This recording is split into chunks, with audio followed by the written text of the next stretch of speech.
This is Jocko Podcast number 232 with Echo Charles and me, Jocko Willink. Good evening, Echo. Good evening. From Colonel Grosby, commanding 5th Manchester Regiment. Dear Madam, your letter of the 20th of August reached me safely. Your poor son died a heroic soldier's death, and all belonging to the 5th Manchester Regiment, from myself downwards, are proud of having been comrades of so brave and honorable a lad. I am glad to be able to inform you he did not suffer any great pain. He died saying he hoped if he ever got over his wounds, he would soon be able to return to his duty. I am informed by those who were present with him in the blockhouse at the time that he passed away happily and willing to meet his God. You have every reason to be proud of his memory, and may God help and comfort you in your great sorrow. I will inquire if he has left any keepsake that could be either sent to or kept for you. I have asked my wife to call and see you the next time she is in Manchester. Believe me, yours faithfully, H. Grosby, Colonel.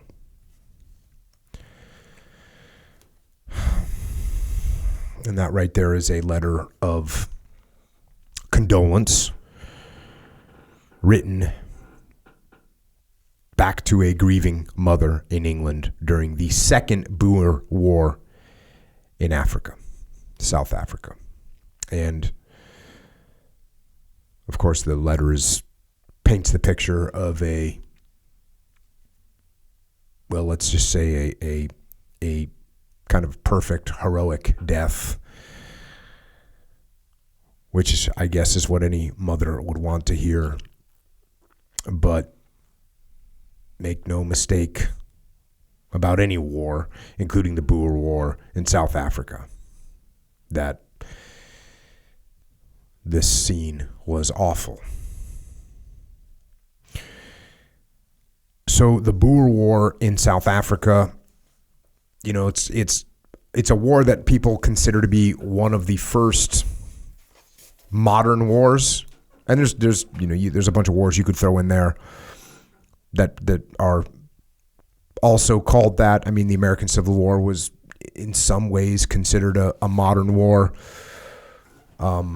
You had some wars that were right around there that weren't a modern war. They were kind of a mixing. You know, there's one battle that the British fought against the modest Sudanese. It was in September of 1898.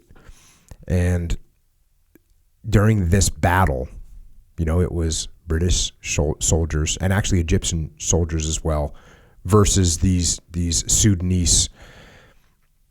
And during the battle, there was 48 of the British and Egyptians who were killed, 382 wounded. And on the Sudanese side, there was 12,000 dead and 13,000 wounded. So that was kind of a lopsided battle. And if you stand up against the British and try and fight them in that manner of, hey, we'll go toe to toe. We have machine guns, or we don't have machine guns, but we have repeating rifles. We have a massive advantage over you, and you're going to continue to charge at us. We're going to mow you down, and that's what happened there. So what happens in the Second Boer War is an early example of asymmetric warfare, meaning you have a small group, in this case the Boers, which is a Afrikaans term that means farmers. And there's between 20 and 60,000 of them, and they're going up against the British Empire, which at the time was a massive powerhouse. Obviously, they end up with 500,000 troops. So 350,000 Brits, 150,000 colonials, and 100,000 Africans that are fighting on the British side. It's the Second Boer War. The first one took place in 1880, but it was much, much smaller. It started with a farmer that refused to pay taxes. That seems to be a common thread. We don't like to pay taxes. And the government confiscated his farm and his equipment, and they were going to have an auction. And then these other farmers got together and they attacked the auction. And this is the original term, the term commando, which we use. Well, we usually use it to talk about an individual person, but the original term meant a group of people. It was called a commando, meant 30, 40, 100 guys band together, kind of like a militia group. And they kind of acted in the way we think commandos act, which means they would use mobility and speed and violence of action, surprise and set ambushes and those kind of behaviors. And meanwhile, the Brits are still in that first Boer War. The Brits are still wearing red uniforms. You see what I'm saying? This is a strange world. This is this is during the evolution of war. And they're still firing, they're still setting up in lines and firing volleys together as a group and on command, ready, aim, fire, that type of thing. And meanwhile, the Boer commandos are hiding behind trees. And the first battle that they have, there's 120 Brits dead or wounded, and there's 2 Boers dead and 5 wounded. So, this war lasted 10 weeks, the first one. And like I said, it was less of a war, light action. Then eventually they kind of go into this uneasy peace. And then the second Boer War comes along. And I'm just trying to give some high level. I'm absolutely no expert on these things. And I'm sure some people will let me know some things that I've gotten wrong. But the second Boer War is a fight between it's these allies, these new Boer allies. There's 2 new states that are formed. One of them is called, I think it's officially called the South African Republic, but I usually see it referred to as Transvaal. And then there's another state or country called the Orange Free State. And so here's the basis of these. These are a little bit the shape of Africa. You get the bottom of Africa where South Africa is today. You go inland a little bit. And what happened was the Brits at one point, they stopped slavery, like no more slavery. And the Boers, they still wanted slavery because they were farmers and that was part of their economy. And they just thought that they deserved to have slaves. And then on top of that, when they got told, hey, you can't have slaves anymore, there was no kind of deal set up for them to be compensated to say, look, if you want us to change the way we're running this economy, we need to, we need money. We need money to hire people. And so they looked for some kind of compensation. The Brits were like, no, this is an immoral activity and we're not having slavery anymore. It's over. So the Boers, or a large portion of Boers, which again, these are different groups of people. I want to say mainly Dutch. The Boers were mainly Dutch settlers, which is why they speak Afrikaans, which is like a version of Dutch. So about 15,000 of them leave and they march north. And so now they set up these 2 states where slavery is still allowed. And they kind of exist for a while in a relatively peaceful way. At least in terms with the British. Well, guess what they find in this land that they end up settling in? They find gold, they find diamonds. And this starts to, gold, diamonds, war. That's where it leads to. There's kind of 3 phases that this war goes through. In the first one, the Brits are unprepared. They're not ready for this.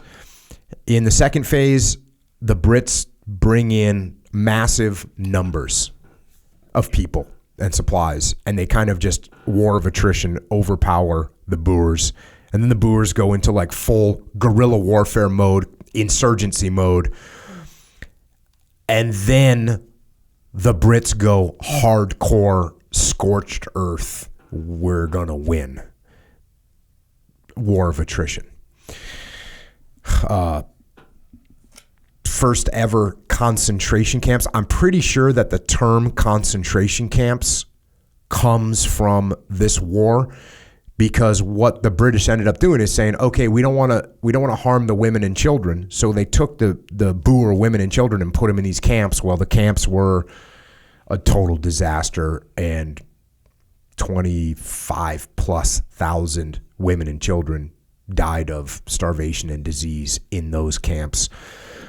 And eventually, just through harsh brutality, the Boers were broken, and they surrendered in 1902. But from a perspective, from just a strategic perspective, if you think about this, it took 3 long, bloody, and expensive years for the mighty British Empire to defeat these kind of ad hoc commando units from the Boer side. And that's what they actually were. They would assemble, hey, all of us are going to get together. They would kind of elect who's going to run it, and then they would decide what they were going to do sort of by consensus. That's what these original commando units were. Winston Churchill, he worked as a reporter during this war, and he was captured. I think he was captured on a train. Mm-hmm. He was put into a prisoner of war camp. He escaped. I mean, that's kind of that's one of the things that made Winston Churchill. Mm-hmm. And that's also where he got this name Commando that they started using in World War II. I'm pretty sure he derived the name for the British Commandos, because their activities, their methodologies were going to be based on what the South African Boers did, what the South African commando units did. And he applied that name to the kind of the early special operations types troops in World War II. And there's another thing that I think about when I think about the Boers, and I think this kind of captures certainly an attitude that is prevalent in special operations forces and really in the military. And it's a saying. It's kind of wrapped up in a saying that the South African Boers had, and the saying is, and I'm not going to do this right because it's a foreign language, but the saying is "Un Boer maak 'n plan," and what it means is a Boer makes a plan, and it's a pretty cool saying, because what do you do when something goes wrong? What do what are we going to do when something goes wrong? You know what we're going to do? A Boer's going to make a plan. We're going to figure it out. We're going to do something about it. We're not going to sit back and just let things unfold. That was their attitude. That's still their attitude. And of course, look, South Africa has been a place of a lot of turmoil. Apartheid. It's been financially just a disaster at some points. It's just a tough place. And I've been there. I'm lucky enough to have been down there. It's an awesome country. It's an epic country. The nature there is just unbelievable. Shout out to the troopers down there in South Africa. Paul Slade, his South African crew at his company, they have legit jiu-jitsu. Shout out to Fight Fit Militia down there. And that was interesting. Awesome guys, awesome gym. Guy named Chef. Sure, Chef. And yeah, Chef, who's legit, and his buddy Rich.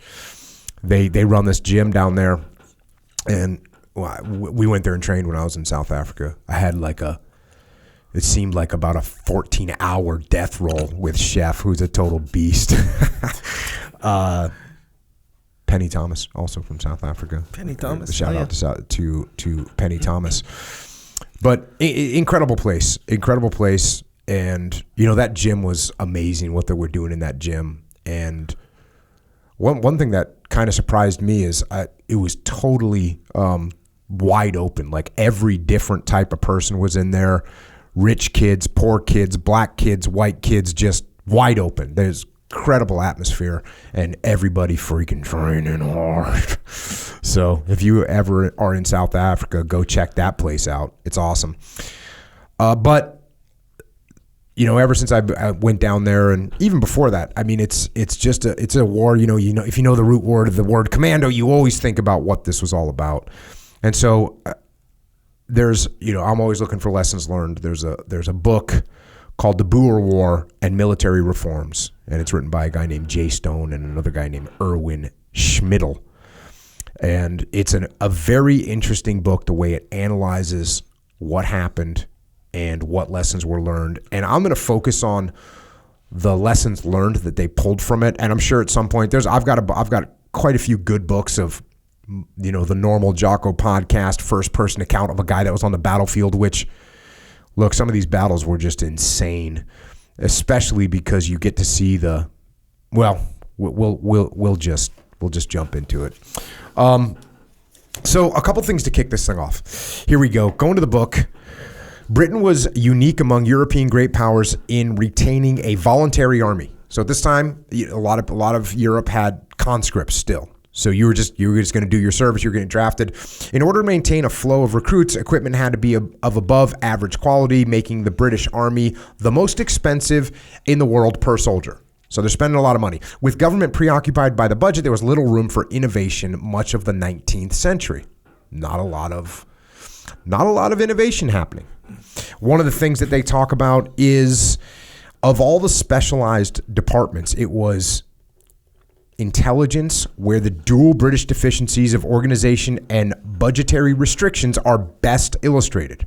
In 1899, the Germans spent an equivalent of $270,000 for an intelligence staff of 300 officers. Great Britain only spent $11,000.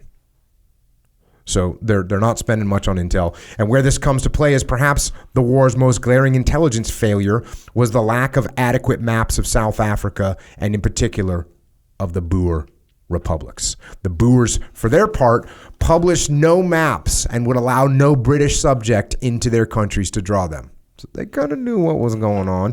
It's also interesting because for them to make that, for them to proactively do that, it meant they knew the importance of maps. Yeah. And a lot of people don't understand the importance of terrain when it comes to combat. Yeah. If you don't understand the terrain, you're in trouble. Here's a little cut of what the officers were like. A dandified, non-professional, polo-playing officer corps recruited from a narrow social base resulted from a system which was itself dependent on private funding for an officer's expenses. The Army was suited to recreational life. In the 1890s, an officer could absent himself from regimental duties for as much as 250 days annually in the name of sport. I mean, I'm going to tell you right now, you get 30 days leave in the U.S. military. These guys are getting 250 days. Even when on duty, recreation was facilitated by making an officer's time his own after the completion of regular duties, usually about 9:30 a.m. While the ideal of sport may have been carried to an extreme, it perhaps helped develop the trait most often associated with British officers, their conspicuous courage. That virtue was to be indispensable for the attainment of rank, and the large numbers of Victoria Crosses won by senior officers attest to this fact. The officers' calm courage tended to radiate throughout the ranks. So this idea of these just totally brave British officers that are sort of, well, that's what they count on. They count on, hey, we're brave. That's how we're going to win.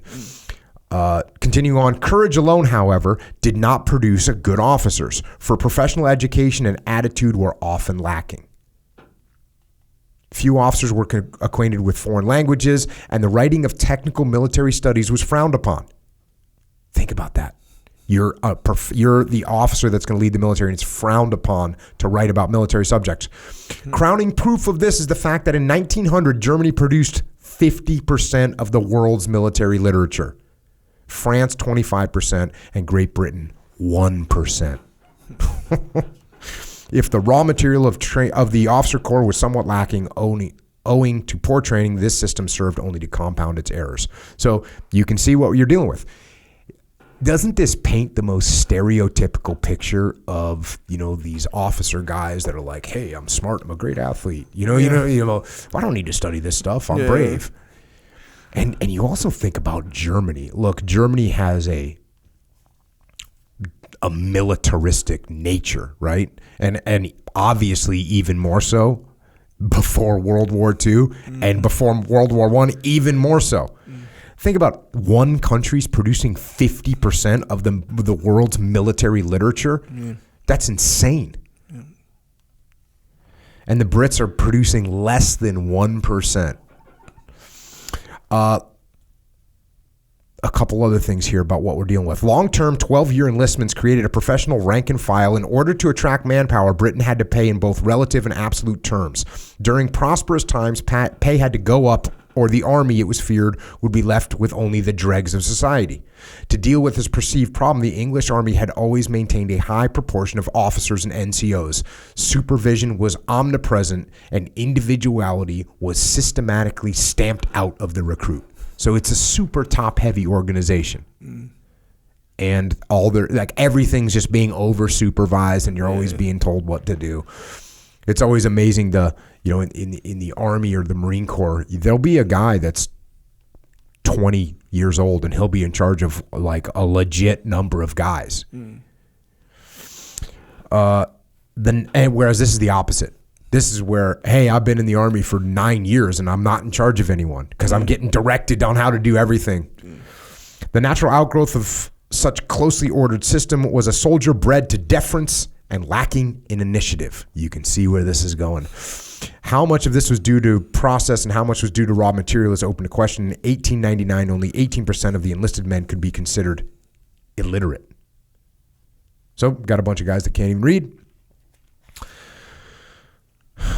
Reserve components, I got to talk about this just to let you know that they're out there. Reserve components known as militia reserves, militia volunteers, or yeomanry had several distinct roles, and they played the national defense system, so they're going to get called up as well, kind of the reservists.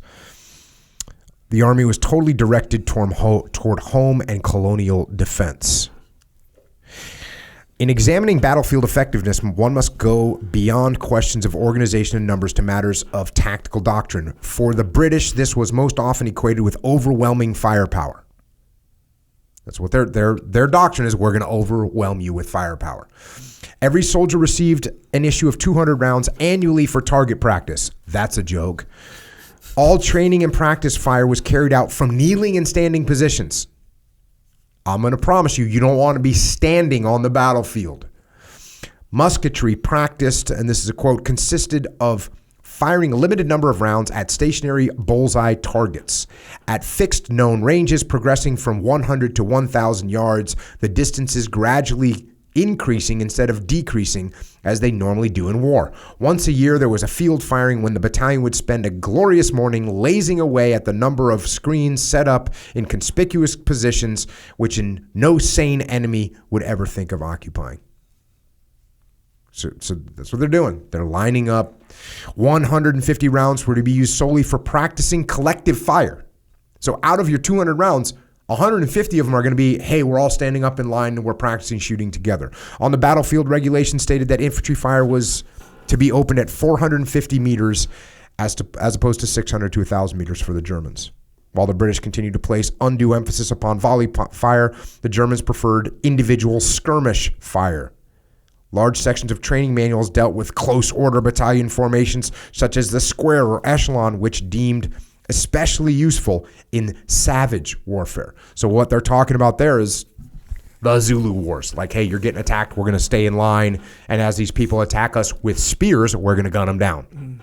And it's important that we stay tight and put up big volleys of fire. Meanwhile, the Germans are over there going, hey, skirmish line, cover and move, make a little bound forward.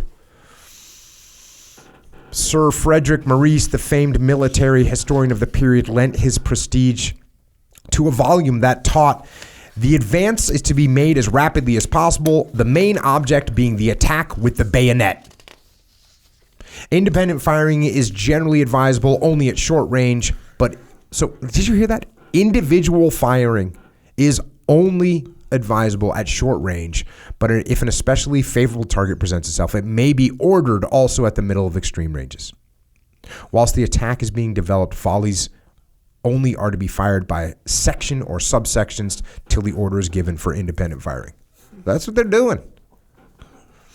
More sophisticated solutions involving fire and movement, cover and move, could not be developed as long as heavy reliance was placed upon the bayonet, which in turn was most effective in massed formations and proved a psychological weapon par excellence. Faith in the bayonet enabled troops to advance with the intent to use it. It was feared that if this principle was ever called into question, then the troops would not approach the enemy close enough to be of any use whatsoever. So they're using the bayonet charge as sort of the foundational culmination of their movement. These guys have guns. The enemy is going to have guns. Yep. Tactical flexibility was extremely limited, since the drill book of 1896 did not include any instructions for the movement of troops in extended order. Extended order means you're spread apart. They're all at close order. They're all basically shoulder to shoulder. Oral commands tended to be extremely formal to the point of awkwardness. For instance, one said, "That blank face," the blank being filled by some object, such as a building, rather than "right face." Similarly, one had to say, "Advance, right, incline, halt," rather than "take cover behind those rocks." The British tactical scheme supposed that once units were engaged, they would function mechanically. It was not considered that morale might falter under adversity. Think about that. They just think when they give the order to go, guys are going to go. Morale will not falter. During the years immediately preceding the Boer War, the Army had two opportunities to test the effectiveness of its organization and doctrine. In 1898, Britain staged its largest peacetime maneuvers in more than a generation. Some 50,000 men, organized in 2 corps and 2 cavalry brigades, took part over a period of 3 months. The maneuvers, in fact, went on only from breakfast to dinner, as officers felt the need to be free in the evenings to attend to the London Theatre and socialize with the country gentry. It's horrible. This exercise was held on familiar grounds of Aldershot, which was unfortunate since it encouraged a neglect of reconnaissance. So you already know, so we're not going to do any reconnaissance. We already walk around here all the time. Perhaps the greatest revelation in the ineptness of the high command in dealing with more troops than most of its members had ever seen in one place. Their flaws noted in the officers' failure to mount secondary attacks and a continued lack of coordination with artillery. When forced to dismount, cavalry showed considerable firepower in the defensive, supported by machine guns. On offense, however, it still proved inadequate in reconnaissance. The second phase, which took place at Aldershot, was even less successful than the first. Infantry advanced without the use of cover. This is a nightmare. Reconnaissance was poor. No digging in of trenches was permitted, allegedly for fear of damaging the downs, the fields that they're on. General Sir Butler, not having commanded troops for 12 years, ended maneuvers with a disastrous 1-to-1 assault after marching his command 14 miles. So you can kind of see what we're dealing with. Are you getting a picture of what we're dealing with? Yes, sir, I am. It's not a good picture. No. It's not a good picture. It's a peacetime scenario. And look, they were in wars during these time frames. I mean, I talked about what they did. They were in wars. This was England, man. They were all over the world fighting skirmishes, but they weren't getting in it in this kind of these tactics that they were using were working because they're going against people that aren't armed properly. So here we go. At the outbreak of hostilities, the Army could muster only 27,000. So now we're getting into this war. It could only muster 27,000 men in the theater of operations, whereas the Boers fielded 45,000. Clearly, the situation differed from colonial wars in which the opponents lacked the ability to monitor a gradual buildup of British strength. Requesting troops and knowing what to do with them are two separate matters. Even after the outbreak of the war, no effort was made immediately to increase the intelligence staff or draw up plans for troop utilization. It was the army, after all, that was responsible for the request that the colonials send only infantry and no cavalry. General Buller, and this is the guy initially kicking off this war, the theater commander, was to complain of the last-minute plans. Here's what he had to say. The details were arranged by a committee sitting at the War Office. So we already don't like that. Like there's a war. You're in South Africa. There's people up in England. There's no internet. There's no video teleconferencing. They're coming up with plans of how you're going to fight this thing. They're not even there. I was not invited to attend its meetings or furnished with the minutes of its deliberations. I pressed for the employment of General French with the cavalry and for Colonel Miles on the staff. I had no voice in the appointment of the commanders or of the senior staff officers selected. This is a good old boy network. This is guys going, oh, sounds like we've got a war in South Africa. I'd like to participate in that. Can you put me on? Put me on for a jaunt? Sure, yeah. Down to the colonies. To characterize British military establishment of 1899, much should be made of its apathetic, snobbish, and non-professional officer corps, its highly disciplined ranks. And you're going to hear this a lot. Let me say this also. I've worked with the Brits before. They are outstanding. They're an outstanding military. And they obviously transformed from what we're talking about right now. This is why, though. This is why. And I was going to say they use the word disciplined. And many times when they use the word disciplined, they use it both as a negative and a positive throughout this book. Because when they talk about the extreme discipline, it's like, hey, these guys weren't going to make decisions on their own. They were just going to follow orders. So they use that term there. And they'll also talk about how it was a positive in some situations as well, because they were disciplined soldiers that would make things happen. So here we go. Like I said, apathetic, snobbish, and non-professional officers corps, highly disciplined ranks, and conservative, anti-militaristic milieu in which it functioned. How else to explain the Queen's Regulations of 1899, which found space for 71 regulations dealing with dress, and only 4 for musketry, and 1 for field training, while still noting that the troops should wear old clothes to maneuvers since the troops would not be anxious to buy new ones. You see what we're dealing with? Yep. And here we go. Despite these deficiencies, the world as a whole held the British Army in high regard in light of its long string of victories dating back to 1815. You know, they beat Napoleon. Right? They beat the world champ, you know? And so now they're the champ. The British themselves believed that the army was never in better condition, either as regards to the zeal and skill of its officers from the highest to the lowest, the training and discipline of the men, and the organizations of all branches of the service. That's their attitude. Can we say arrogance and ego? Yes, we can. Thus, expiration of the Boer ultimatum on October 11th, 1899, regarding a cessation of all British military preparations, held no major threat, despite the fact that the army would be facing a relatively modern foe for the first time.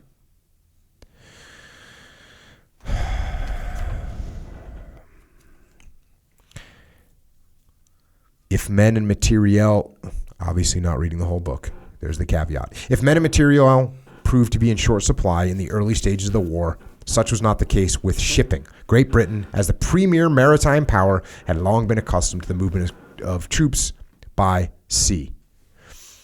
The massive commitment transported 188,000 men, 36,000 horses, 409 pieces of artillery, and 1,951 vehicles over 6,000 miles without any serious consequences on the level of British commerce.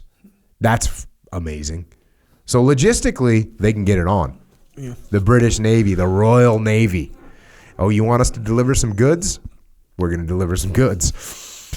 Supplemented by reserves, militia, yeomanry, volunteers, and eventually colonials, the army grew to 4 times its original size. By the spring of 1900, the forces in the field actually outnumbered the combined population of Transvaal and of Free Orange State. Can you imagine you're going to a war with more soldiers than they have people? Yep. And it's still going to take you 3 years to get this thing sorted out? It's crazy. Yeah. Manpower of any sort was increasingly welcome in the later stages of the conflict. Free use of the empire's entire manpower could not be considered due to certain philosophical constraints, which Captain A.E. Oppenheim voiced. We must never, this is just such a, I read this and I was like, wow, this is very interesting. Here's what this guy says, this captain. We must never depart from the cardinal imperial principle that the imperial army alone is privileged to meet any enemy at any time under any circumstances. We must never resort to free use of native armies of the empire. The white man, the ruling race, must bear the burden in the appeal to arms, must assert its superiority, and must do it willingly and sacrificingly, for therein lies the vital principle of empire. The day that sees the white man shrinking from his responsibility, that sees him shifting the burden complacently from his own shoulders to those of his subject races, will also see the doom of his imperial dominion. Now that's something that that definitely was interesting to me, because you think of these imperialists, you think of the British Empire going in, well, we got a bunch of whatever, we got a bunch of black guys down here in Africa, let's make them fight. And here was this attitude of, no, that's not right. That's kind of crazy, right? It's interesting for sure.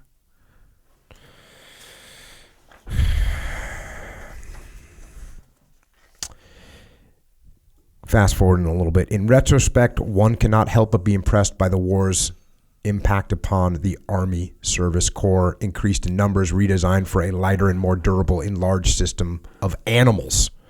Furthermore, special bulk-oriented, faster supply columns were developed for cavalry support. For the first time, limits instituted on officers' kits. This is why I highlighted this part. And the notorious cast iron kitchen and wagon load of champagne associated with General Buller became a thing of the past. This is like some of the things that they figured out during this war, is that it's not smart to bring a cast iron kitchen and wagon loads of champagne. Mm-hmm. I think it's safe to say, to put this into modern parlance, is that this is the war where shit got real. Yeah. I mean, think about the difference. You're going to war and you're thinking, hey, let's make sure we got our champagne loaded up. Yeah, so it's what is it? I mean, where does the attitude come from? Just the sheer numbers and history and what? History, man. They'd been running around, kicking ass for, well, since they said they're 1815. The British were just kind of dominating. Yeah. And we know what happens when you get that disease of victory. Yeah, champagne all day. Yeah, hey. I guarantee you some of these officers that they're talking about were thinking, oh, I'd like to go to South Africa. There's a little war going on. I'll go and get my adventure done. Yeah. Dang. And the thing is, here's the bottom line. I have this in the notes later, but imagine you're used to boxing, right? Mm-hmm. And you're going to box someone, and you roll in there, and you've trained to box, which means you're going to stand up and you're going to throw punches, and you're not going to kick or elbow or do a takedown, or you're definitely not going to do anything like eye gouge or maybe have something in your glove and shank someone, right? You're definitely not doing that stuff. Correct. Yeah. And by the way, so now you've been fighting under those rules. Yeah. For what is it? 85 years? Yeah. So for 85 years you've been fighting, and by the way, and winning. Because guess what? Everyone you're fighting I mean, if we try to figure out what this looked like, I bet you this looks like a 300-pound boxer that's going up against a 100-pound boxer. That's kind of what all these wars have been like up to this point, right? Yeah. Hey, we're going to roll in there, and this person's going to be small and weak, and we're going to do the boxing thing, and they're going to throw their punches don't even hurt us. Yeah. They don't even hurt us. And eventually you just knock this human out. And then one day, not only do you come up against someone that's going to do double leg takedowns and nose chokes and arm locks, but they'll also shank you. Yeah. You know, they don't have any rules. It's not just no rules MMA. It's no rules. I'm gonna have a shiv and I'm gonna cut your throat. While, you know, ding ding, round starts, you know. I come out with a K-bar and stick it into your spine. That's what we're talking about. Yeah. So why did they have this attitude? Because for all these years they were the heavyweight champ, and I got a fight tonight. Cool. Make sure you bring the shots for when we're done. Yeah, because it's going to take about 3 minutes. Yeah. And then I want to have an after party like the old UFC days. I'm sure they still do it, but I haven't been to an after party in a while. But that's what it was. Yeah. Yeah, like it was so much like that they would bring the champagne. It's like they'd bring their trophy with them. Yeah, almost, exactly. Kind of thing, you know? Yeah. Exactly. This is disease of victory to the nth degree. Yeah. It's crazy, man. It's crazy. During the course of the Boer War, the Afrikaner armies numbered about 40,000 men, no more of 20,000 whom were ever on the field at one time. So most people they ever had out in the field was 20,000. The question then is, how could such a motley force of farmers defy the British Empire for so long? One answer is, as a French observer phrased it, was simply the rifle of small caliber, rapid firing, flat trajectory, and smokeless powder. That's another big advance. You had guns that the gunpowder didn't make smoke anymore, which meant you could shoot and you could hide. Right, still hide. And you could continue to attack, and you wouldn't have the battlefield filled up with smoke. But then this is it goes a little bit further than that. The Boers' true strength was not at long ranges, because they talk about how everyone thinks, oh, the Boers were hunters, they were farmers, so they would get really good shots at long ranges. But this kind of just, in addition to that, their true strength was not long ranges, but rather in sharpshooting at under 300 yards. Boers' skill in that regard was demonstrated in the later stages of the war, when their arms were mostly captured from the British and they still maintained their mastery in small unit firefights. Rifles alone could not assure survival in the face of the vastly superior British numbers and cumulative firepower. From the beginning, even when they were overly attached to their wagons, the Boers were able to outmarch their opponents. When freed from their baggage, so they eventually they carried wagons in the beginning, and then they finally were like, hey, we're not even bringing these things. When freed of their baggage, train, and camp followers, the difference in rate of movement increased rapidly. Boers mounted on ponies could, on occasion, travel 60 miles a day for several days on end, and when called upon, their sturdy little horses could go for 3 days without food. Such marches, however, could only be considered on the basis of a ready supply of remounts. An additional factor was the Boer's pony lighter load weight and its distribution. The Boer saddle weighed half that of the British. A rider carried only a little food, his rifle, his ammunition, and a blanket. Everything else was transported on a spare mount. Consequently, a Boer pony carried 250 pounds as compared to the British chargers nearly 400 pounds. So they're lightweight.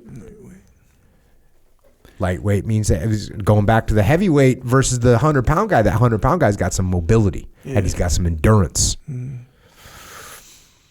They used their artillery very well. Talking about that a little bit. Concealment and protection were their cardinal principle. This is for the artillery. They were frequently outnumbered. In the field, several alternative protected positions were developed for each gun, thus permitting rapid replacement when a piece came under fire. Speed of movement was the essence of the Boer gunners, and the British were constantly amazed by their ability to bring heavy ordnance rapidly into action at unexpected locations. So they would pre-dig positions. So as soon as they started taking fire, Because eventually when you're shooting, the enemy's going to see where you're at, or they're going to judge where you're at. They're going to start shooting at you. They would immediately move their gun into a predetermined position. The Boers' use of single guns rather than battery, they're talking about big artillery guns, was the focus of considerable amount of contemporary interest. A single piece could keep an entire army awake for a night, firing at 6 miles range.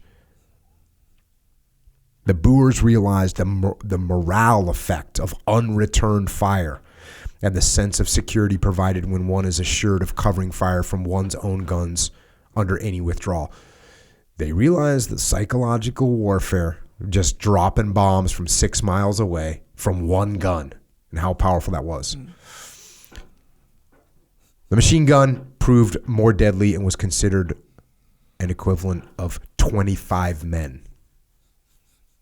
Thanks to the masterly use of terrain and smokeless powder in battle, the Boers were often able to give the impression of greater numbers than in fact existed. Captain Slocum, the American observer, noted that at the Battle of Kolesno, and we'll get into that, not a single Boer was to be seen from the beginning of the battle to the end. On occasion, the Boers would deliberately expose themselves in order to further confuse the enemy. So in this one of the opening battles, 14,000 Brits versus 4,500 Boers. The Brits had 143 killed, 755 wounded. The Boers had 8 killed and 30 wounded. Use of dummy guns, black powder to attract fire, and command-detonated diversionary charges further confused the Brits. In the attacks at Spion Kop and Nicholson's Neck, the Boers advanced in small, mutually supporting groups rather than in long lines. Generally, they tried to deploy their younger men forward, their older men to the rear, and foreign volunteers still further back. So we have cover and move going on. Mm-hmm. Totally different. Mutually supporting elements. You know what the basis of maneuvering on the... You know what the basis of fire and move and cover and move and fire and maneuver is? Mutually supporting elements. In fact, the minute that you get too far away from another element that you can't mutually support each other, you are going to die.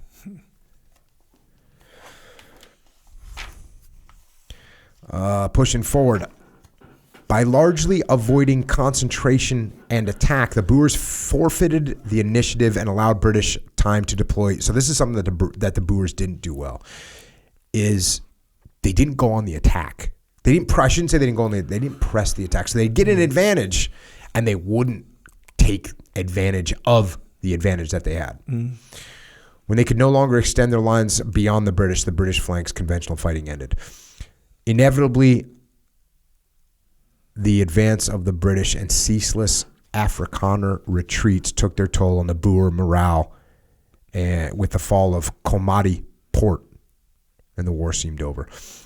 Unable to contend frontally with massive British armies after the fall of Bloemfontein, the Boers resorted increasingly to raids in order to divert forces, threaten communications and supply, gain information, alarm the countryside, disrupt mobilization and concentrations, devastate enemy-held lands, and release prisoners. So that's the mode that they went into. That's straight-up guerrilla warfare. For the Brits, war soon degenerated into a ceaseless pursuit of an elusive foe. They were all too frequently caught unawares by Boer commandos, doubling back and attacking. Favorite Boer ploys were setting grass fires to slow pursuit or riding parallel to supposed pursuers, dismounting, firing, and falling back.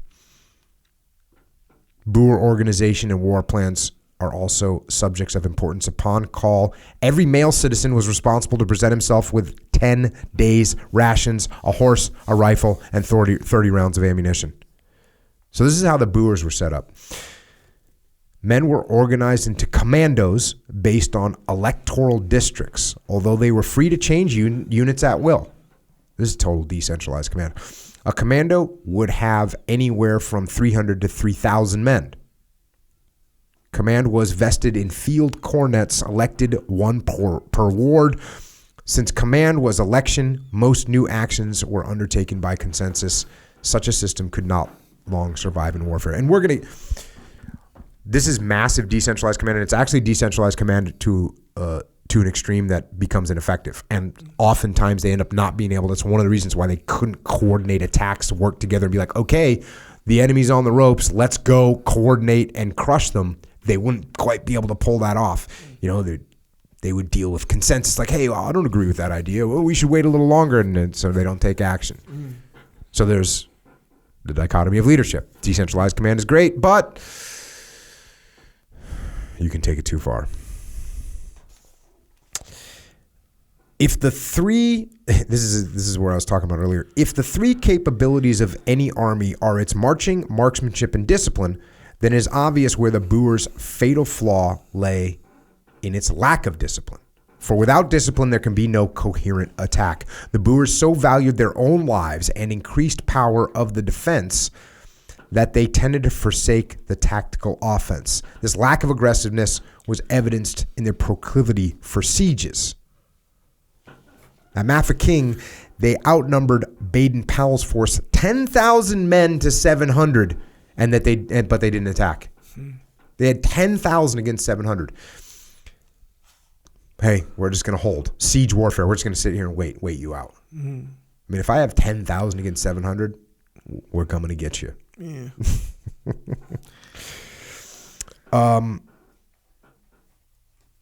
Such unwillingness to launch attacks consistently hurt the Boer cause tactically and strategically. Even in the field, had the Boers been more aggressive, the British would not have had the time to maneuver around to their flank. Lack of discipline was not only a drawback to Boer attacks, but also had peculiar ramifications for the process of surrender. White flags had never been used during the native wars, and thus it was not understood that everyone must stop firing when the flags were raised by either side. The British frequently complained that while some Boers raised their hands, others would continue firing, and that caused problems.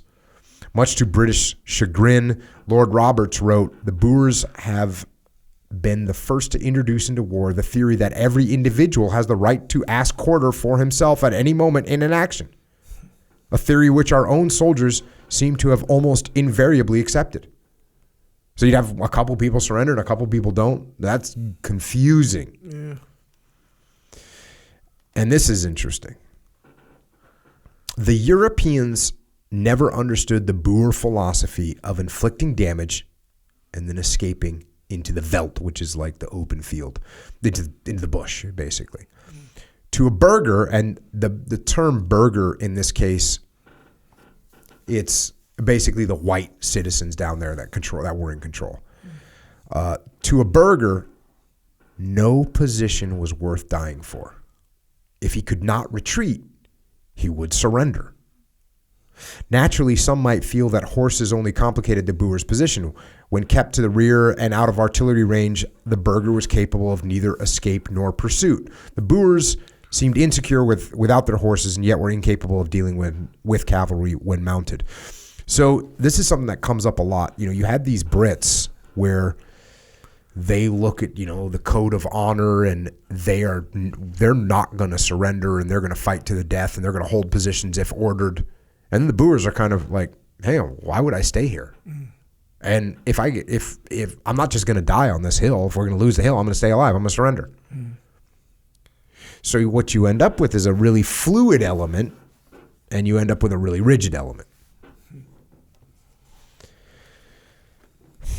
As commander-in-chief, Buller violated one of the cardinal rules of warfare, and this is kicking off the war, by dividing an inferior force faced with a more mobile enemy operating on interior lines. So one of the first things that this guy Buller does, and interesting, it's not in this book, but I read it in some of the other literature about this. This guy Buller was like an old guy. I think he was 59 years old, and he was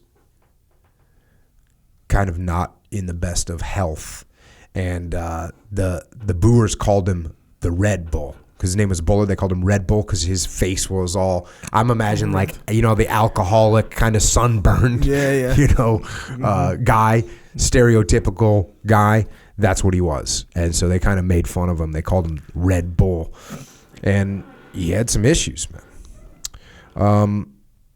And this whole thing kicks off in this thing that they call in the British military the Black Week, because they took massive losses. not just in personnel, but on the battlefield. And even when they might win a battle, they're losing so many people because they're winning battles at a massive casualty rate. So now it's starting to talk about the problems, the British Army problems at the beginning of the war, and it says you just need to look at how the various major commands were set up in the early part of the war. It says, by the Battle of Graspin, November 25th, 1899, the British had a 4-1 superiority, but had come to respect Boer firepower. In this case, an attempt was made to pin the enemy frontally with infantry, while a well-spaced column of the Naval Brigade was to attack the Boer right. The tactically flexible Boers advanced to delay the pinning forces while converging their fire on the Blue Jackets as they bunched up to ascend the slope. Despite suffering 50% casualties, the sailors broke through, supported somewhat belatedly by overwhelming numbers of infantry. Again, the burghers evaded pursuit. The British still believed in their system's superiority and overlooked then inflexibility of their open order tactics. The disproportionate nature of losses was still unclear. So they win this battle, but they take 50% casualties. And one of the things that they say is to cover up the low number of Boer casualties, stories circulated that the Boers had run away carrying their dead and wounded. In reality, men rarely stop to pick up their dead when they're being overrun. So the British kind of patted themselves on the back and said, well, the Boers just took their dead with them. That's why there's not many dead bodies here, even though we have a ton. Mm-hmm. I apologize to everyone in South Africa for my annihilation of all these words. Paul Slade, I apologize. At the Battle of Modder River, the British once again fell victim to poor reconnaissance. Methuen, so there's one of the major players here, this guy named Methuen, a British guy, expected that the Boer positions would be on the far side of the river, utilizing the high ground and a village as a defensive line. Instead, De La Rey elected to place his men on the forward bank of the river in well-camouflaged positions. Emphasis was placed on grazing fire over the flat veldt, while artillery ranging was aided by strategically placed white stones. Oh, that's mean. So they set up visual targets that they could see and know the ranges of. Oh, that's nasty. From trenches, the burghers could see 3 miles into Methuen's rear. As the British troops approached the river, the Boers opened fire, pinning them to the ground. Uncoordinated advances increased the slaughter. Boer gunners, concealed 200 yards forward of some buildings suspected of harboring them, wreaked havoc on the dense British artillery formations whose batteries had been withdrawn to 1,400 yards to escape the murderous rifle fire and artillery fire. Charges were impossible when men had to crawl at 1,200 yards, and no one could safely ride horseback within 2,000 yards of the front. So what happened here, let me break this out a little bit. You had the British advancing in an open field. The Boers let them get close enough so that they could start killing them with rifle fire. When they get close enough and start killing them with rifle fire, which is, probably 400, 500, 600 meters away, they start running away. As they're out of range of the rifle fire, what comes in? Artillery. Predetermined artillery positions by white stones that they've laid out there. This is crafty. However, persistent pressure on the left flank finally carried the river line and bought the British another victory at a disproportionate loss. So eventually they get it done, right? They have enough people to get around to a flank and they get it done. The British Army of 1899 had, in reality, stumbled into World War I type of battlefield. The question remained as to whether it was to be treated as an aberration or as something new. It seemed easy to blame the near disaster on faulty maps, poor reconnaissance, disregarded information on Boer reinforcements, and general misunderstanding of their intentions. So isn't that interesting? Do we say, hey, that didn't seem to work out too well? Or do we say, we didn't have good maps and our reconnaissance wasn't very good and that we didn't expect this from the Boers? That's not taking extreme ownership. Mm-hmm. That's blaming everything else, not us as leaders. Methuen hoped to cover his advance by means of heavy preliminary bombardment of the heights. So now I'm fast forwarding a little bit, but the Boers would set up. It seems so obvious right now, but instead of setting up in the perfect position, maybe on the crest of a hill where you like have total high ground dominance, they'd put a little distraction up there and they'd set up in a different position, maybe lower on the hill or in the military crest, maybe a third of the way down the hill or whatever. So as the Brits attack and they start bombing the top of the hill because that's where they think they're going to be, they're not there. Under a driving rainstorm, the Highland Brigade quarter column set off for Boer positions only to be discovered a few hundred yards from the Boers' real positions. Within 6 minutes, an estimated 650 men lay dead or wounded on the veldt. For the rest of the day, the survivors suffered horribly as they were pinned down by fire, baked by the sun, and ceaselessly attacked by the ants behind whose nests many of them hid. By mid-afternoon, the brigade was in a rout. Defeat was clear-cut. Had Methuen waited another day for the weather to clear, he could have used his balloon to explore Boer positions. Too much faith had been placed in shrapnel. Another thing, I didn't talk about this, but the Boers would dig really good positions. They would dig in. They would set up on these hills and they would dig in, and they kind of described what they would dig in. They would dig in really deep foxholes that actually had a little kind of roofs on them as well. And the Brits thought, hey, if we're hucking bombs at these guys, they're all going to get blown up. But they was having almost zero effect, because if you're in a hole and an artillery shell hits near you, you're going to be okay. Unless it goes in the hole, you're going to be okay. So too much faith had been placed in shrapnel, which had been proven ineffective against the trenches. Poor reconnaissance, ineffective artillery preparation, and a complicated night attack. Are we doing things complicated? No. We're keeping it simple. And poor economy of force were hardly the ingredients of success. So we have complicated attacks, so we're not obeying the law of keeping things simple, law of combat, and also poor economy of force. What that means is you're not prioritizing executing. You're not focusing your efforts on one thing. And this is a common mistake that these guys made. Fast forward a little bit. While Methuen may be accused of being unimaginative in his approach, such could not be said about General Sir William Gatacre, who had actually ushered in the Black Week at Stormberg on December 12th. He proposed to achieve both strategic and tactical surprise by means of a long rail move, followed by a 10-mile night march up the enemy positions before they were even knew he was in the area.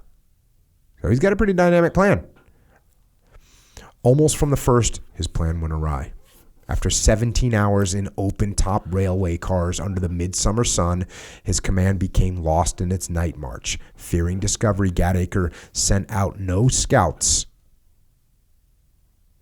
or flanking columns as his men stumbled through the night. Unclear as to his location, he decided on a flank approach to Stormberg rather than on the original direct attack, but failed to communicate to his entire command. Poor march discipline alerted the local commando, and the entire column was soon under attack. Artillerymen with the sun in their eyes managed only to shell their own troops, forcing them from a ridgeline they were on the point of taking. As mishap followed confusion, Gatacre ordered a withdrawal, only later to discover he had abandoned the Fusilier Regiment. So, I mean, this is just every horrible thing that can happen. You got a blue on blue. You got the teams lost. You got them leaving an element in the field. The final defeat of Black Week was suffered by General Buller at Colenso, just 12 miles from Ladysmith. A mere 6,000 Boers repelled 21,000 British troops from behind a thinly held river line. The Boer position was by no means a strong one. For a front of over 15 miles, they had to hold 2 bridges and several fjords. The southern fjords fords. The southern fords were particularly vulnerable as they were situated barely within rifle range to their rear, which formed a natural line of defense. As usual, the Boers ignored preliminary bombardment and fired only when the British advanced. At once, it became apparent that the Boer medium and heavy guns far outranged comparable British pieces. So this is the way this thing kicks off.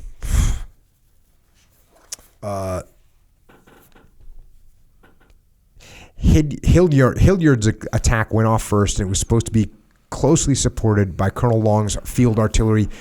The 1889 drill book recommended that unsupported artillery not move closer than 1,700 yards from the enemy. Without notifying anyone, Long advanced to within 700 yards and unlimbered in close order. Unlimbered is when you detach your weapons from their, like your big guns, you have them on wheels, you detach them. That's unlimbered. Unlimbered in close order. Although this tactic worked in Egypt in 1881, here his gunners were shot to pieces by Boer riflemen. Later, Long would claim he had intended to unlimber over 2,000 yards, but had been deceived by the night, so he's making excuses. Buller was one of the most popular and personally brave commanders in the Army. He was actually a recipient of the Victoria's Cross, of the highest award. His care for men was legendary and closely entwined with his reforms in the Army Service Corps. However, his preparations were overly meticulous.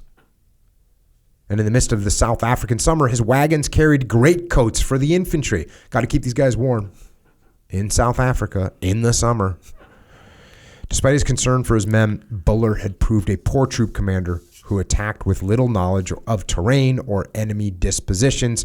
His command control was inadequate, orders imprecise, and the withholding of 2 brigades in the face of a vastly outnumbered enemy was unprofessional. This guy's making all kinds of mistakes. The defeats of the Black Week collectively had a greater impact than Dunkirk. Britain, at the peak of her powers, had been mauled by a nation of farmers.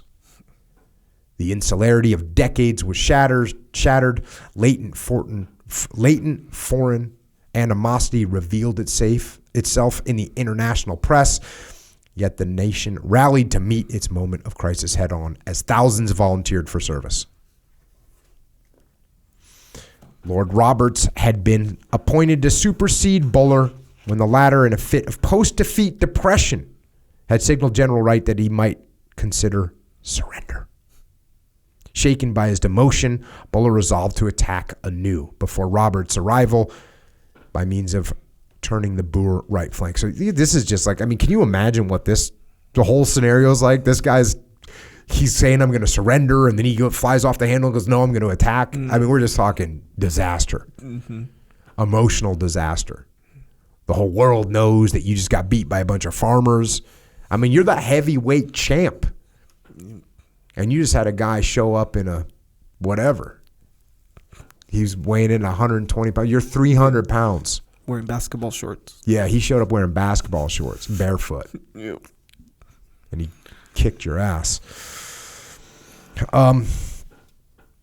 So he goes to try and make this happen. Some 1,700 men were to assault a hill 1,740 feet high in the center of the Boer position. The rest of Buller's 20,000 men were to look on and do nothing. This is where you got to prioritize and execute. You understand that? Prioritize and execute means you're going to take your resources that you have and you're going to focus them on getting something done. Mm-hmm. Instead of saying, well, I'm going to keep reserves over here, I'm going to keep reserves over here, I'm going to send, and I'm only going to send 1,700 people to take a 1,700 foot tall hill. I got 20,000 people. Mm-hmm. This is a no-brainer. Mm-hmm. You want me to take that hill? That's my number one priority? Cool, watch this. The Boers had neglected to occupy much of its key position, but the British failed to make the most of the opportunity, inaccurately exploring or enhancing it. So they get the hill incorrectly sited. Shallow trenches were dug by 20 sappers, while over 1,000 men lay idle. So they get this hilltop, and I got to continue. Normally, a battalion was allocated 70 spades, but they had been left behind in the ascent. Colonel Maurice complained, somehow our soldiers, by dint of perverse training, have imbibed the idea that there is something cowardly and sneakish about sitting behind cover in the field. Or at any rate, if they have to get into trenches and works, it is the Royal Engineers province to provide these defenses. So these guys got up on top of the hill and were like, hey, there's 1,000 soldiers on top of the hill.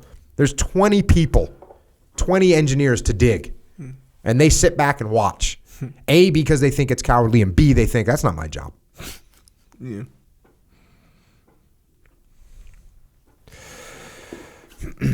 What's weird about this is happening. Right? Like, we're looking back at it, but can you imagine you're sitting there as thousands of people. You know you could be attacked.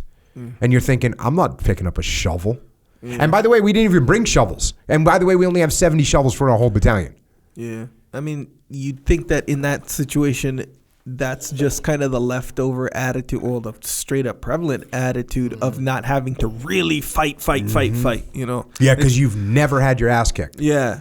So like you took a shot and now you're like, I'm not going to worry about that. Yeah. It's going to be okay. Yeah. You get taken down like after the first round. In the first round, you get taken down, and then your coach, you know, in between rounds, the cornerman says, oh, you're doing great. Yeah. Yeah. No, you're not. Yeah, and he's like, man, I remember, so back long time ago, right, before people knew about jiu-jitsu, so this guy, it was actually my friend told me this story about when he got in a fight and he just learned jiu-jitsu. And I'm trying to remember the exact situation, but basically this is a story where he got in a fight with a guy, and then the guy, they got in the fight or whatever, and he choked him out, right? Mm-hmm. And when he woke back up, he wanted to fight again. Of course. So before they fought again, he was like, "Yeah, I'm gonna." He's like, "Yeah, you give me with that sneak attack stuff, right? Almost like they're not fighting or something." Yeah, almost like that just doesn't count. Yeah, it doesn't count. It's kind of cowardly yeah. or whatever. You know, it's like. Yeah, they start, or the guy who gets taken down right here, and you see this actually even now. Mm-hmm. He gets taken down. He can't do anything. Just wrestle me. Wants to just wrestle me. He's looking at the ref like, ref, stand us up, kind of thing. Like almost complaining about certain situations in the middle of the fight. So it's kind of like that's that situation right there. Like, oh, I'm not taking nothing. You know? Yeah, we don't do that. Yeah, Brian, you're in a war, by the way. So they just don't realize it almost, you know. Continuing on, while virtually the entire British army stood idle, the Boer army was free to focus its attention and artillery on the hilltop position. Lacking shelter, proper equipment, clear lines of authority, or knowledge that artillery was finally on the way up, the British abandoned the position as untenable. This is farmers. The superiority of the individual Boer marksman and the inadequacy of this British small unit tactics was never more in evidence. Throughout the day, one brigade had carried the fighting, one demonstrated, and 3 stayed in reserve. A further testament to poor tactical use. You had 3 other brigades. 5,000. I'm guessing, normal brigade might be like 5,000 people. That's insane. Buller's qualities as a commander were in many ways indicative of the army.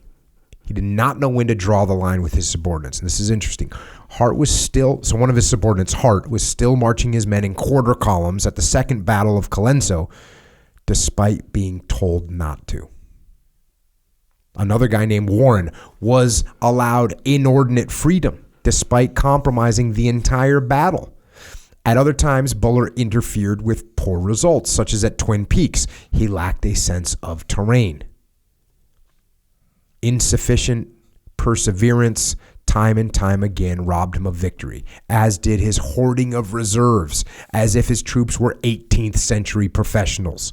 At the First Battle of Colenso, only 4,800 men out of a force of 21,000 were engaged at any one time.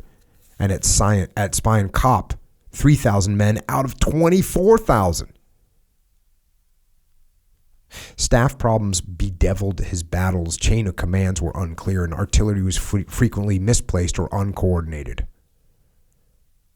In addition, strong-willed and ambitious subordinates such as Warner, Long, and Hart were difficult to control. Buller came to appreciate the value of cover, rushes, and creeping barrages, and according to Maurice's official history, was the originator of curtain fire at the Second Battle of Colenso.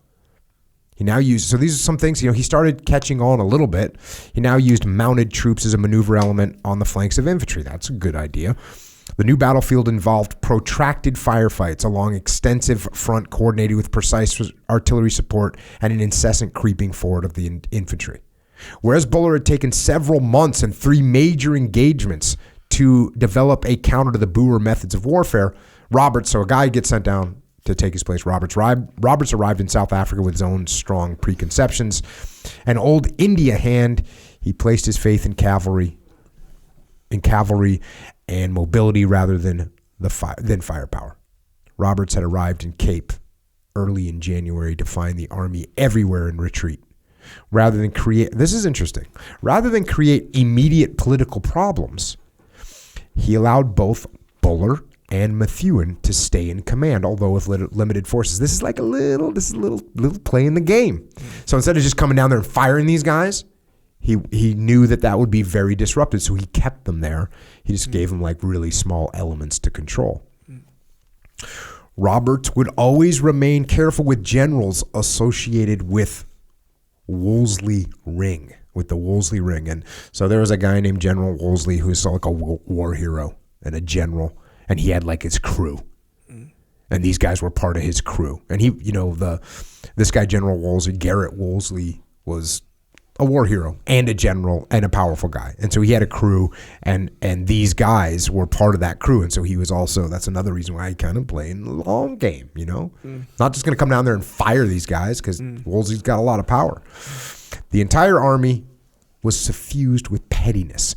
Hamilton and Littleton lost no opportunity to betray Butler, and Cleary constantly fought Warren and Littleton. So you just have babies, right?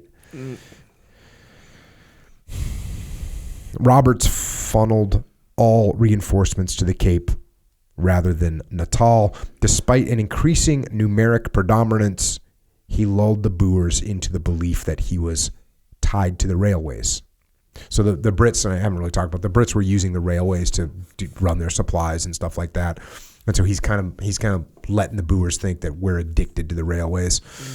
When ready in late January, Roberts' massive army struck far to the east, threatening Boer supply lines as the Boers withdrew from their earlier blocking positions. This is one of the Brit generals, French's entire cavalry division, the largest such British unit in history, was launched around their flank for the relief of Kimberley. With victory so close, fast forwarding a little bit, they continue to kind of do well, the Brits now under Roberts. With victory so close, nature now intervened, for Roberts was incapacitated by a cold. He got sick. And Kitchener, his chief of staff, assumed command. Kitchener launched an immediate concentric assault against the Boers, which most veterans realized had little chance of success. More than a corps was thrown into the fruitless and uncoordinated attack. So this is ridiculous. So this guy, Roberts, is doing pretty well. Kitchener takes over because Roberts literally gets a cold. But when this guy takes over, man, he just goes hard. Mm-hmm. He's trying to get a name for himself. And he starts all these attacks, trying to basically surround the Boers. More than a corps was thrown into fruitless and uncoordinated attack. Commanders were ignored. Kitchener rode about the field, directing battalions and raising havoc. Frustration mounted as battle-dazed men began to trickle back from the front line and wander about for lack of orders to entrench. As Kitchener attempted to launch yet another attack, he stripped troops from a key terrain feature. This guy's just a micromanager, just trying to make things happen. It's horrible to read. Once back in command, Roberts ceased further assaults and resorted to 10 days of bombardment and a final night attack. So isn't it, we always talk about how leadership's the most important thing on the battlefield, and I skipped a whole chunk of where everything's just falling apart. Kitchener suffered 1,200 casualties. He almost lost one of the major cities. Ridiculous. So Roberts comes back in and just stop. And then he kind of starts these more methodical attacks and continues that. The start and stop offenses of Roberts had but one objective: the capture of the Boer capitals, and with that, the presumed end of the war. Despite continued guerrilla attacks, Pretoria, the second Boer capital, fell on June 4th. The link-up with General Buller on July 4th signaled the end to all conventional resistance. By mid-December, Roberts had departed, and Kitchener was left in charge of mopping up operations. So that's kind of the overview of how it went down. At least up till that point. The most general examination of the British Army's performance in South Africa reveals flaws on virtually every level of command. Lord Wolseley, this is the guy I just talked about, the commander-in-chief, had been excluded as the field commander on account of his age. Army and royal politics, along with anti-India prejudice, served to eliminate various other candidates for the post, and General Buller rose to the top of the list despite his recent poor showing in maneuvers and lack of independent command experience. Although an able staff officer, like most British officers, he confused personal bravery with the ability to lead an army. This is just a common theme, and I'm not hitting as much of it as I should in the book, but this idea of the Brits that like personal bravery was going to be enough to win the day, it's so strange to badmouth that, right? Yeah. Because courage is, one of the most powerful characteristics that we can envision a human being with, right? Yeah. This ultimate level of courage and sacrifice. But in many ways, it was a negative quality because they thought if they had that, they're good to go. And this, you want to take it back to the MMA metaphor, is like, you see that one guy that's all kinds of fired up and he's yelling and screaming before a fight and he's highly motivated and he might even be training really hard in his strength and conditioning. Yeah. And he might be ready to go the distance. He might be ready to die when he goes in the ring. And it doesn't matter. When you get in there against someone that has better skill than you and that outmaneuvers you, all that courage and bravery doesn't do a damn thing but get you killed. Mm-hmm. So I guess it's not that crazy to look at that characteristic from a different angle. Mm-hmm. If you're putting your whole, now look, if you have a fighter that's a wimp, right, that lacks any kind of courage, that lacks bravery, right, they're not even going to get in the cage, or they're going to be scared to get hit, and they're going to run away, and they're going to lose. But you have to have both. Yeah. You have to have courage. You have to have skill. Yeah, and kind of, to add to that too, you get a guy, MMA again, a guy who's like he's a great wrestler, great grappler, good submission guy or whatever. Mm-hmm. And then the other guy's maybe a really good striker and he talks a lot of trash in interviews and stuff. Mm-hmm. So he gets under the guy's skin. The guy goes in super mad, super fired up, super motivated. I'm going to basically beat him at his own game. I'm going to knock him out. I'm going to strike, rather than strategically go for, make yourself in a better position as far as like tactically, strategically, whatever. And then he tries to stand with him and he gets knocked out. Of course. Like, you can be motivated, but that guy's just way better than you, bro. You got to be smarter than that, kind of thing. Yeah, it feels like that's what they're doing too. Yeah. Now, so that kind of wraps up some overviews of what happened on the ground. And look, like I said, I got some books that are first person perspective on the ground, Boer War, and we can go into those. I'm sure we will at some point. But where this book goes next is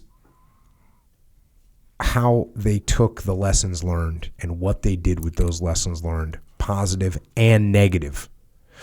But as I sit here and look at my notes, it's not short. There's a lot of things that got learned, and there's a lot of lessons that they incorporated, and there's a lot of lessons that they didn't. Or there's lessons that they made progress towards and then backed away from. So rather than do it right now, I want to leave enough time for that. So let's call it, and we'll pick up the Boer War military reforms on episode 233. So in the meantime, Echo Charles. Yes. Since we are trying to learn. Oh, yeah. Since we are trying to make progress. Yes. How can we continue to make progress as individual humans? Well, first off, making progress isn't always comfortable. It's not always painless. Mm-hmm. But the good news about that is we have help. So speaking of pain and growing pains, if you will. So joints get a little sore when you lift. Indeed. And I got to be honest, I've been out of the supplementation situation for a little bit. This was a little while ago, a few weeks ago. But I got the replenishment of supplements. Mm-hmm. And what I'm talking about is... That's bad planning. Yeah. Yeah. You sound like the British Army on that one. I know, I'm all looking around the ball. for things to blame. I got busy, caught up. Nonetheless, anyway, what I'm saying is, look, when we're on the path, we go hard. Most of the time. Mm-hmm. I'm not saying go hard into the ground. I'm saying you go hard. You got to progress demands hard work. We got to push the envelope. Got to push the envelope. I heard a quote from Denzel Washington. He said, "Ease is a greater threat to progress than hardship is." Mm. I was like, "Ooh, that was pretty good." Concur. Because it's true. It's very true. But through that hardship, you get joint pain sometimes. That's what I'm saying. Poor Denzel Washington. Sure. He worked his whole life to achieve this level of skill, and you just took his quote and turned it into your little personal advertisement for joint warfare. Well, that's what just happened. I more turned it into my personal. You know what? I apologize approach to you, Mr. Denzel Washington. Well, but we're going to let Echo roll. He'd be happy because I'm incorporating that into, how should I say, my daily, my life, my approach to life. How about that? Don't seek ease. Don't seek the rest between sets. Oh, you got to take the rest between sets, but don't seek the rest in between sets.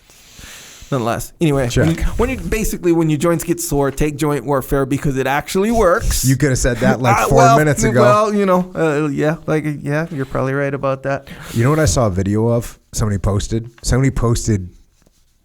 the support section, but they were just listening to you talk and listening to you and I go back and forth, but they were laughing hysterically.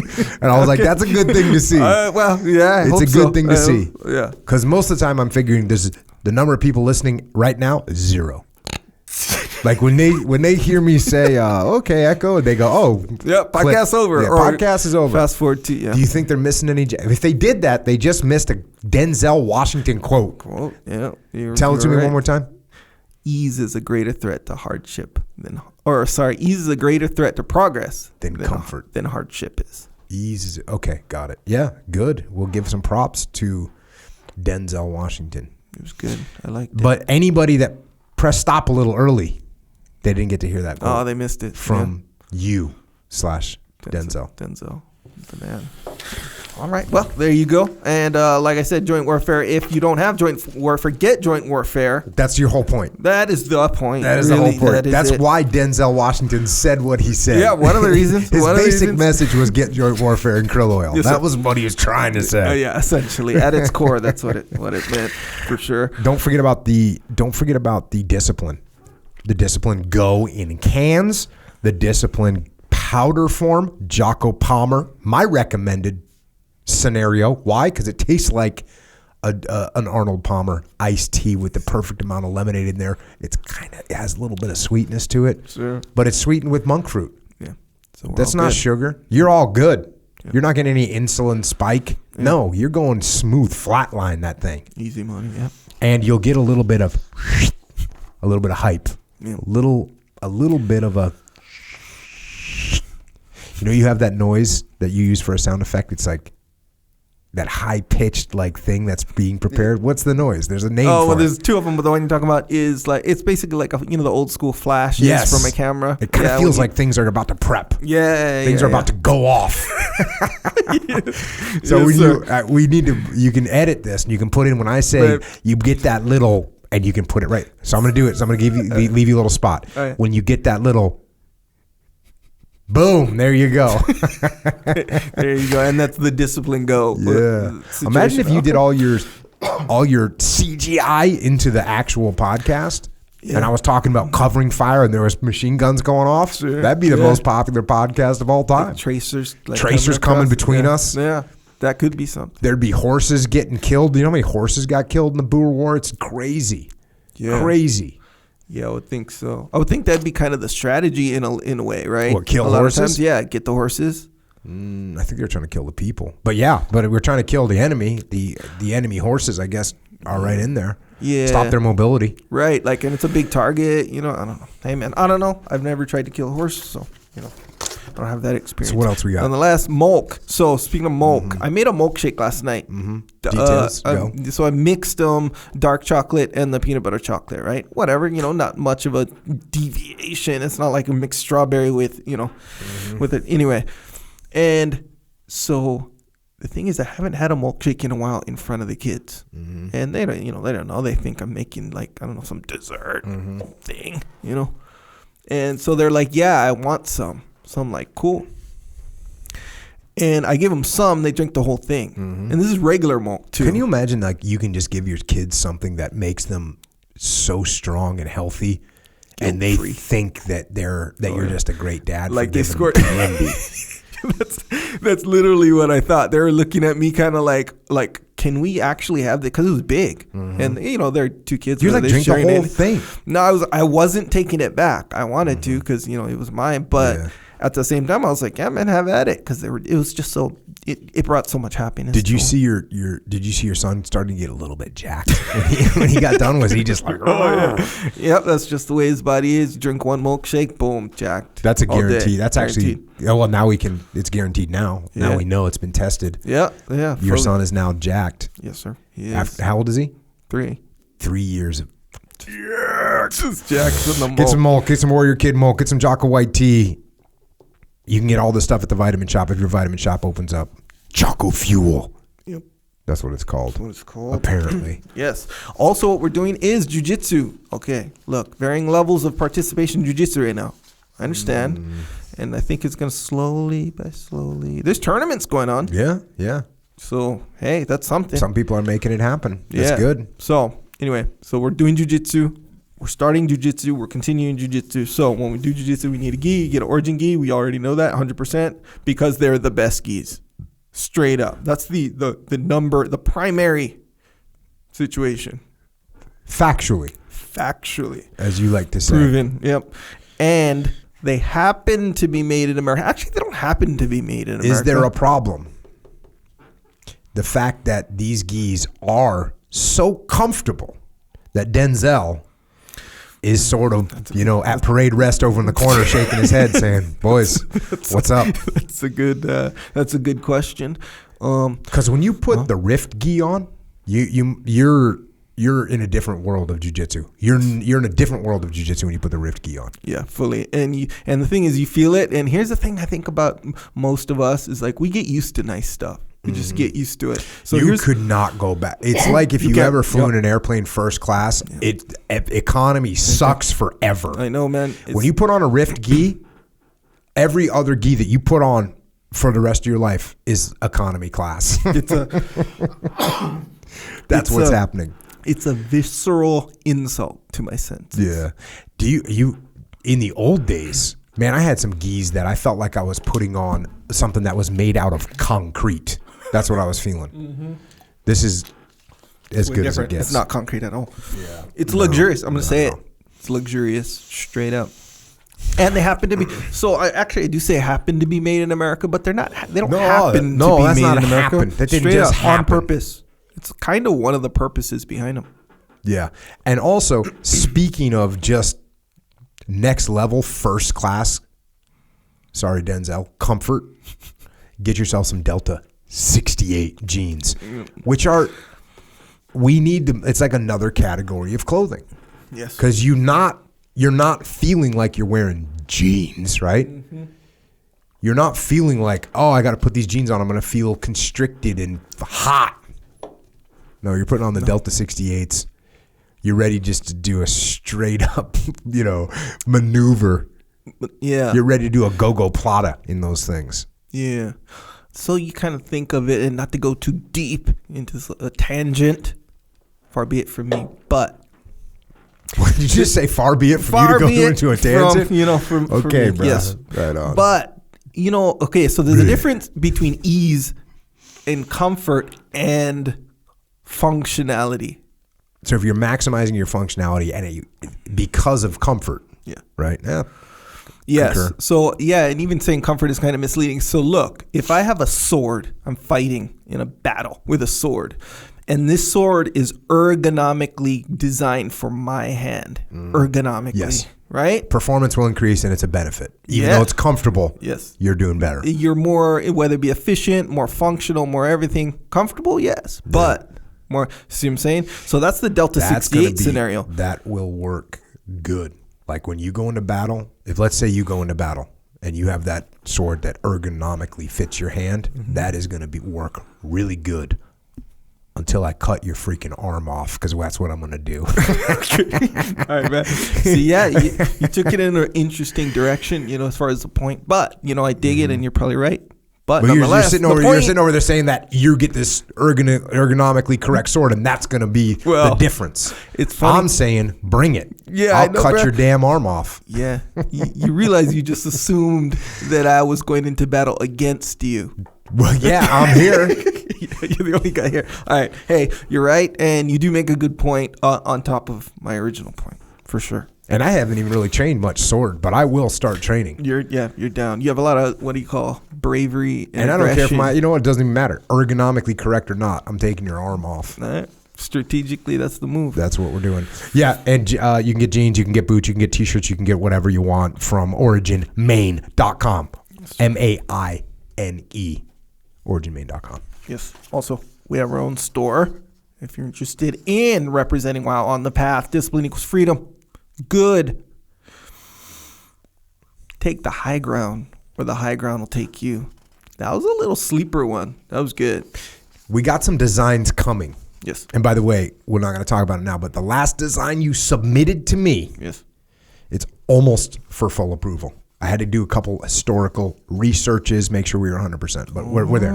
Okay. Good. We'll do one little, maybe two little things to it just to clean it up, but we're real happy about that one. Designed by Jocko. Yeah. It was good. I'm fired up about it, as far as being fired up about a design goes, for sure. But so you go to jockostore.com. I don't know if I like this whole thing about designed by Jocko. That's kind of weird. Yeah, maybe not push that. Yeah. But factually, it's true. Let's move on. Fashion designer. Yes. Anyway, jockostore.com. We got a lot of stuff on there. Hats, hoodies, shirts, obviously. Various accessories. Good stuff. I think it's good stuff. Anyway. Yeah, and by the way, if you listen to this podcast and you want to support the podcast, this is a way to do it. We're not over here saying like, first of all, we're not saying, hey, you need to listen to the next 6 minutes of us reading about some random thing that we don't actually care about or know about, right? That's true. We're not doing that. No. We're not saying, hey, donate money to whatever because whatever. We're not doing that. We're saying, hey, listen to this. If you happen to feel like, oh, let's throw some support. We don't even want your support. We want you to have a T-shirt. That's what we want. Yes. That way we can PID you in the wild. Right? Yes, that's positively ID you. There's you're looking over a little glance. I see a little whatever shirt. We know what's up. Yep. You know what you're gonna get? Head nod. Yep. We're all good. I know if something goes down, you got my back. Yes, sir. Right? Oh yeah. Tell me this. Something's going down. Whatever. Call it whatever you want.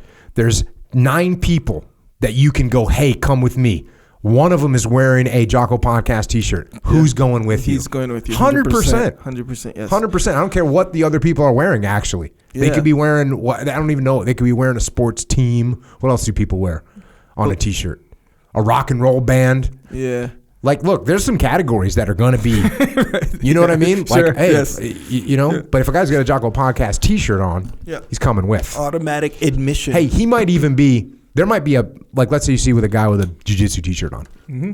Let's say it's that kind of situation that's going down. Well, he's coming too.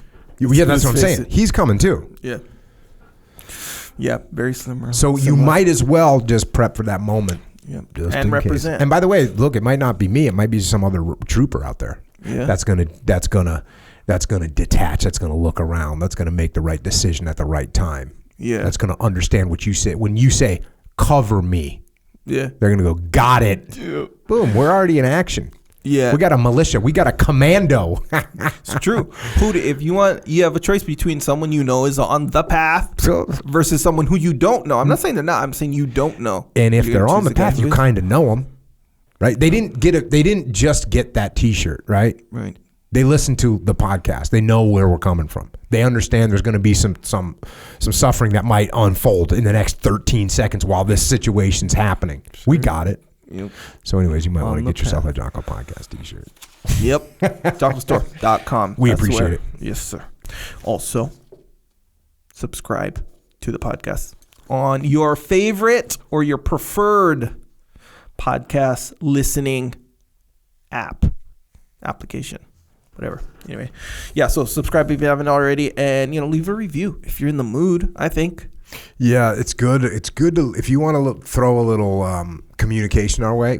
I read the reviews. Yeah, I haven't highlighted one in a while. I got to read a funny review. I'm gonna go on there, pull up a good review. Yep. For a while, I was copy and pasting some of them because they were really good. Right. They had something that we like to refer to as layers. Oh yeah. What else we got? Don't forget about some other podcasts. We had a podcast. It was called The Thread. We'll be re-releasing it soon. I said we're coming up with a new name, and we are, but that's what we're doing. So that'll be out soon. And episode 8, yes, everyone's been asking me for it. I'm sorry. It's been taking a while. We got the Grounded podcast where we talk about jiu-jitsu. Somebody just asked for a podcast about women's jiu-jitsu for Jocko podcast, and we already had it. We had it on the Grounded podcast. Mm-hmm. So check out Grounded podcast if you want to hear about jiu-jitsu and life. Warrior Kid podcast. Just get your kids on the path. Set them up to have an awesome life. Get them on the Warrior Kid podcast. If you also want to support a Warrior Kid, you can go to IrishOaksRanch.com and you can get Aiden, who is making soap, which allows you, your family, your friends, everyone you know, if you get this soap, you can all stay clean. Yep. Speaking of which, if I'm not mistaken, hey, I didn't look deep into it, but I saw hints of a new Warrior Kid soap. Yep. Warrior Kid soap's coming out. Yeah, saw little hints. All right, yes. So you want your children to stay clean. Hell yeah. Also, YouTube channel. We do have a YouTube channel for video version of this podcast. Excerpts on there. If there's anyone that would like to see CGI special effects during the podcast, let's get Echo freaking working harder. Because right now he's just cutting. How hard is this? You show me, you show you. You show me, you show you. This podcast, you didn't say anything, so it's just basically me. Yeah. You're not doing any work. But that's where the Can we get some horses trampling across? I mean, how cool would that be? What do they call it when they hide something in like a video game or a movie? They hide something that you got to look for? Easter egg. Yes. People should go onto YouTube and they see when I mention something. Yeah. All of a sudden there's a Zulu warrior over my shoulder or whatever. You know what I'm saying? Yeah, that's a very good idea. Why is it that you claim to be the creative guy and I'm over here coming up with all the ideas? Have you noticed that? No. Where are you at? I don't think you are. Why am I covering the movie? For this whole thing. How about this? We'll look into it. Cool. If you don't put a special effect, at least one thing that happens during the podcast, you're disappointing everybody that's here. I'm sure that's factually correct. Oh, I guarantee that's factually correct. All right. You know, when we did the audiobooks for Extreme Ownership and the Dichotomy of Leadership, Extreme Ownership. So if you listen to the Extreme Ownership audiobook, I don't want to try and make it sound crazy, but there's audio effects in there. Yes. There's machine gun fire. There's the call to prayer. There's some explosions.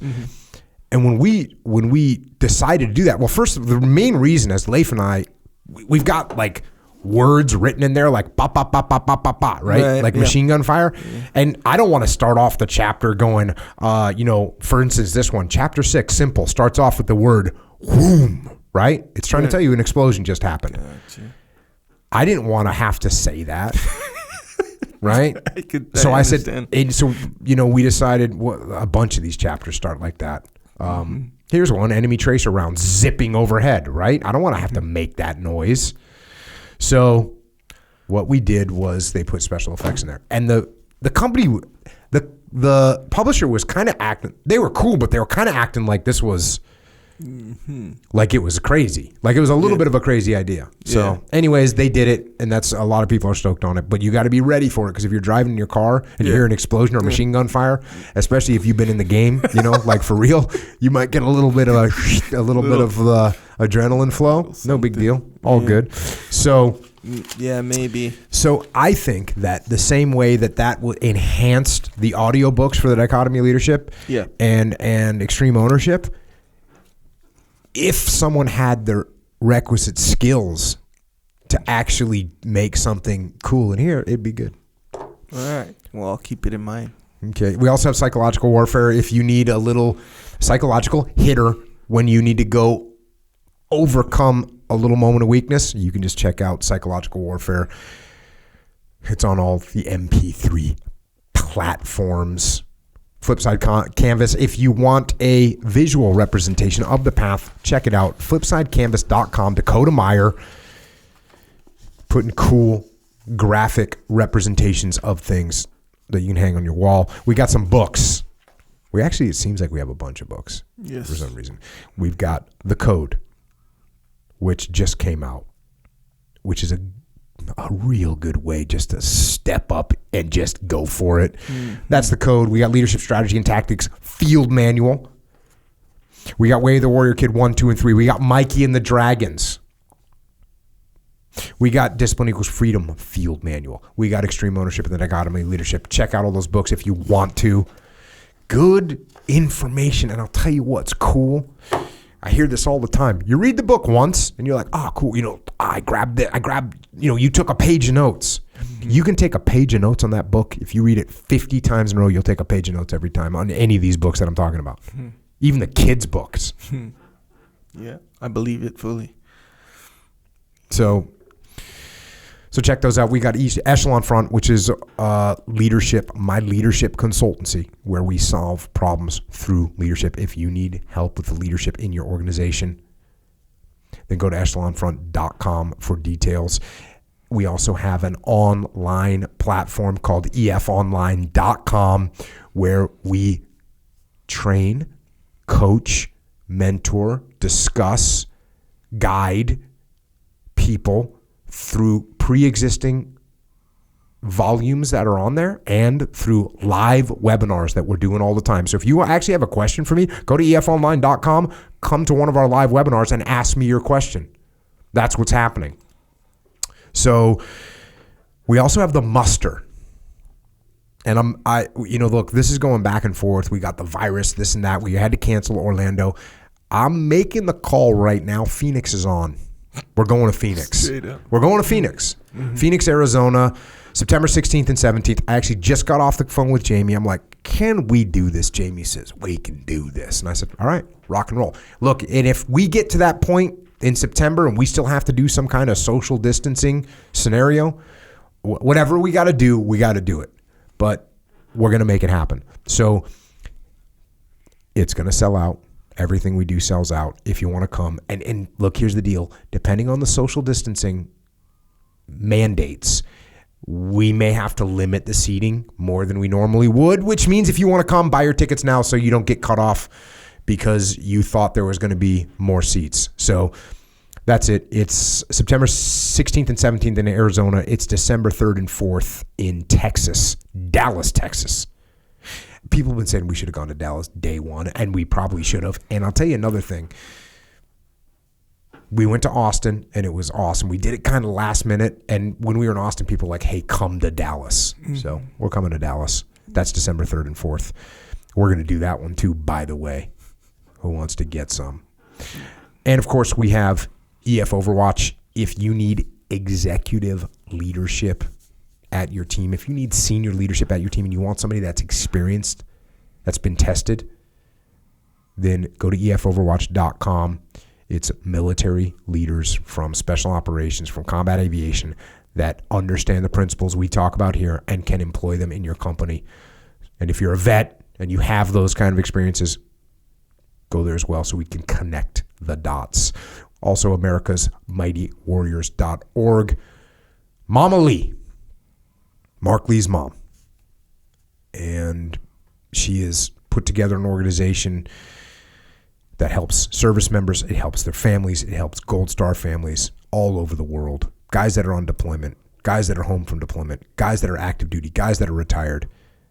She is just unbelievable with what she does. So go to americasmightywarriors.org to either donate or get involved if you want to get involved. And at this point, if you haven't had enough of my horrible, inexcusable pronunciations of various languages, or you want to hear more of Echo's sort of bewildered stream of consciousness thoughts, then you can find us on the interwebs as Twitter, Instagram, and, of course, Facebook. Echo is at Echo Charles, and I am at Jocko Willink. And thanks to our military men and women out there around the world in uniform who stand and face the darkness and evil every day. And thanks to our police, law enforcement, firefighters, paramedics, EMTs, dispatchers, correctional officers, Border Patrol, Secret Service, who stand and face darkness and evil here at home. And to everyone else out there, do not fail to learn. Do not fail to learn. Adapt to new environments. Change the way you operate. Don't get stuck in the past. Get better. Get better and improve.